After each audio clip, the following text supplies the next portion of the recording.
the High Republic. Defy the Storm. Alright, so Defy the Storm is the latest installment of the High Republic series.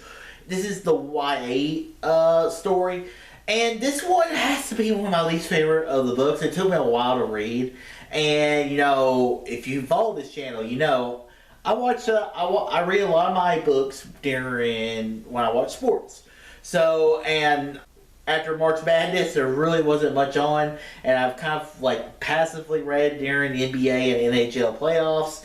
So now I finally finished this book, which is probably a book that didn't really grab me that well. So, Defy the Storm takes place right after the events of the last High Republic, where you have the Storm Wall, where a Nile creation that it basically blocks hyperspace lanes and doesn't allow. It's kind of like the Berlin Wall in a kind of sense, kind of like you, but it's actually a physical wall that they can't get across, or kind of like the Great Wall of China. I guess that's a better analogy. And one thing I really didn't love about the book was that we really didn't focus on some of our main Jedi characters. And the YA books, I mean, they're not been my favorites.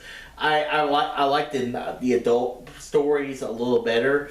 But one character that I loved seeing, and I do think the Jedi characters have been created better than the actual non-Jedi characters, other than in the Phase 2 with Axel, the Axel character I think was really cool, and the Prince and Princess characters were cool, and those were non-Jedi characters. But my favorite characters, especially in the core story of the High Republic against the Nile, have been the Jedi characters. And the one character is Vanessa Rowe. Vanessa Rowe was, that young Jedi prodigy that was first introduced in that middle grade novel, who will soon be making her live action debut in Star Wars Acolyte, which I'm so excited to see her, a much older version of her, because in the High Republic books, we're seeing her as a young Jedi, because she was known as the first Jedi she was one of the youngest to ever pass the Jedi trials and become a Jedi Knight at the age of 14.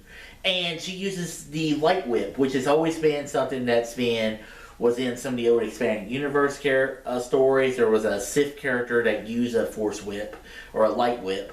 And we're going to see the light whip in Star Wars Acolyte, so that's very cool. So, and it's cool to see that these stories I'm reading and characters are appearing in future Star Wars projects. So they're trying to get across the storm wall. She's trying to rescue her Padawan. Some characters want revenge.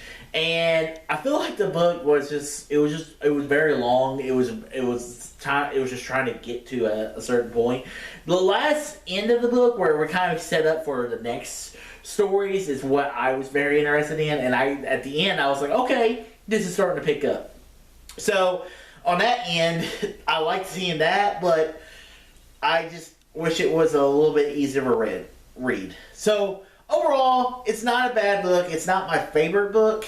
It was cool to see more journey of Vanessa Rowe, which we haven't really seen a lot of her. We've seen her in a few of we've seen her in one of the YA books, which I like that book. A lot of people don't like that book, but I like that one.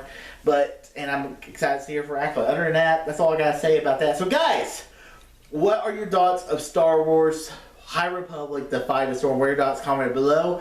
And my next Star Wars book, I don't know which one. I think I'm going to do Star Wars Brotherhood, which takes place after Attack of the Clones, because I'm on pause of the High Republic. I think the next book comes out in July, so hopefully I'll get to start reading that when football season starts out. So probably don't expect a lot of book reviews in the next coming months, but hey, if Brotherhood's really good, it might get done really quick. So guys, what are your thoughts of that, or what's your favorite Star Wars book you've read in a while, or ever? Where they are, comment below, let me know. And guys, if you like this video, click those buttons, subscribe to see more, tell your friends about Easy Nation. All too easy.